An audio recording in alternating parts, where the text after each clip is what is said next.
guys, we have a new candidate for pound top five, in my opinion. Um, and and I mean, yeah, I mean, I think he's pretty much a complete fighter. He has flaws like every fighter that has flaws. We're human, so it's just a matter of looking for it, and if you've discovered it, you can capitalize on it. But I was looking at certain analysis of um, fighters. I've seen, you go to YouTube and you see all these analysts, and it's hard to predict a fight when you see a fighter as a perfect fighter and that he doesn't has no flaws, right?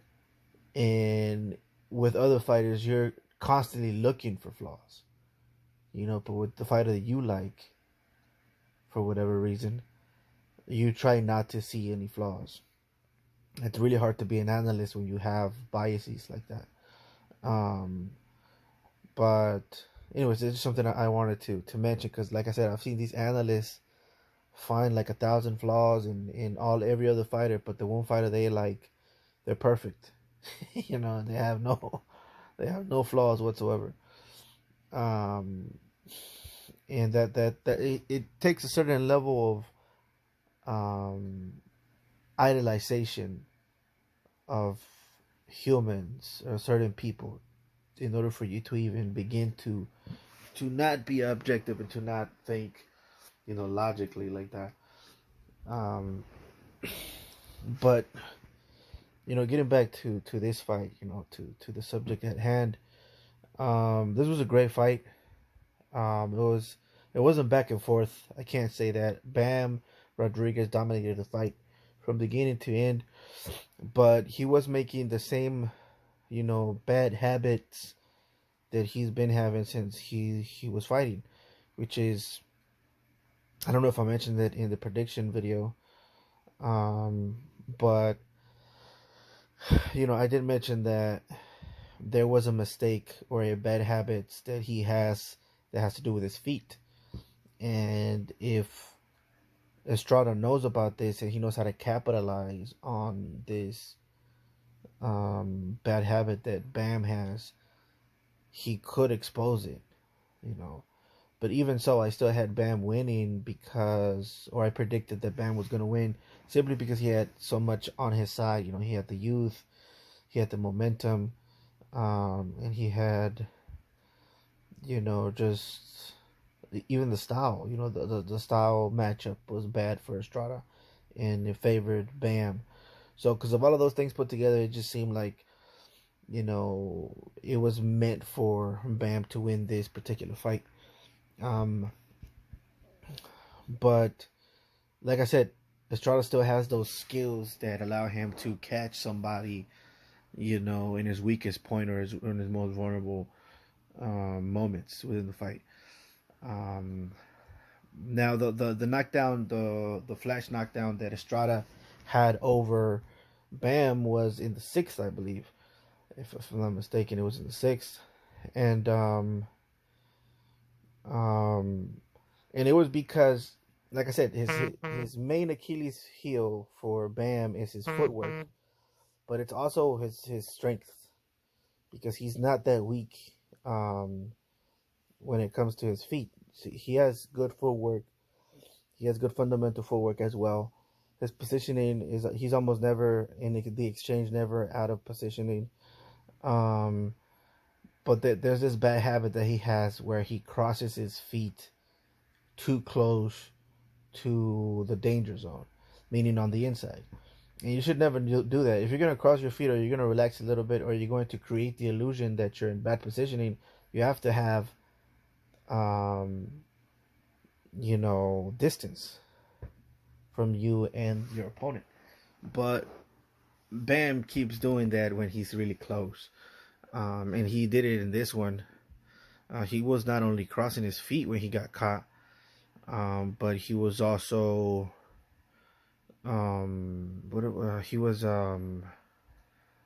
he was too close, right? He was too close to him, and as he was backing up, it was too late. Estrada caught him with a 1-2, and yeah, he fell. But it was just his feet weren't in good balance because he keeps doing that what he does. Now, I personally, if somebody has a habit like that, it's really hard to take that away.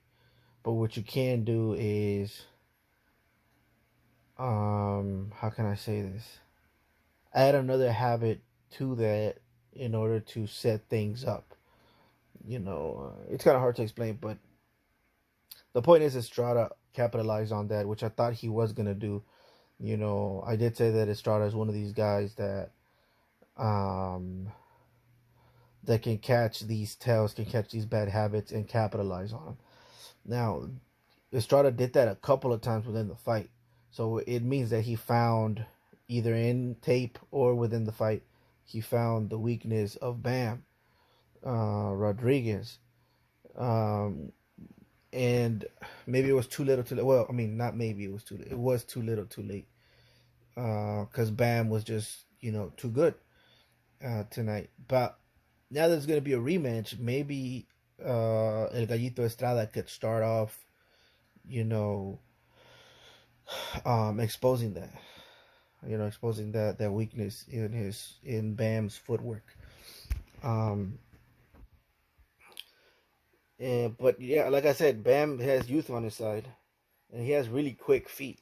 So even if he's out of position, if you jump on him, he usually his reflexes and his reaction, his ability to react, and the fact that his feet are so quick, could immediately go back into position and attack you, um, from any angle, really. So that's also the other reason why a lot of people don't want to capitalize on Bam's mistakes, because it's not that easy. Like a lot of people say, "Oh, he's crossing his feet." Well, you get in there and see if that helps. See if that helps if he's crossing his feet, and if you gotta capitalize on it. You see, but the thing is, some people don't want to do that because he sees it too. That you saw it, you're gonna jump on him. Where do you think he's gonna stay there waiting for you? He's gonna readjust faster than you could blink. He's gonna readjust and then catch you coming in on the way in, and that's what he tried to do. He tried to catch him with a check hook, but Estrada just he was already on it and he hit him with a 1-2, and he repeatedly hit him with the same combo every time he would catch him slipping with his feet. But you know, like I said, by that time Bam had already accumulated a lot of punishment on Estrada, and it was only a matter of time. I did predict that Bam was gonna win in the second half of the fight and finish him off in the second half of the fight, which he did kind of. The seventh round is the first round of the second half of the fight, so in a way I was correct. Now I just have to try to see if I could pinpoint into what round next time. But to be honest, it did surprise me. It was a couple of rounds too early, in my opinion. From what I thought, he was probably going to go down in the ninth, maybe 10th. Estrada was, and Bam was going to win by knockout in the ninth or 10th. I just didn't say that. I just made it a little bit more vague, not on purpose. It's just something that I just forgot to mention.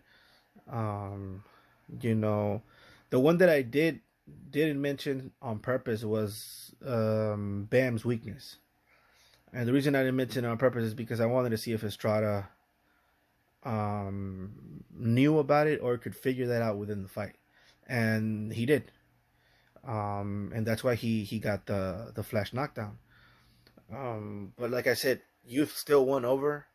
All of the advantages that Bam had coming into the fight were just too much for Estrada. Now we're just gonna have to see what happens in the rematch. The little guys are a little bit back and forth. These fights could be classics, and that's why I like the little guys, because they're just warriors. The battles usually go back and forth sometimes, because of the fact that they don't have um, that power that could take people out. Um, And the age advantage, of course, was also, there. Bam is 24, which is young. And Estrada is 34, right? So in this little leagues, or not little leagues, this little weight classes, the lower weight classes, um, the lifespan isn't as big as in other weight classes. You if you were 34, you would still have, like 10, maybe 5 years more.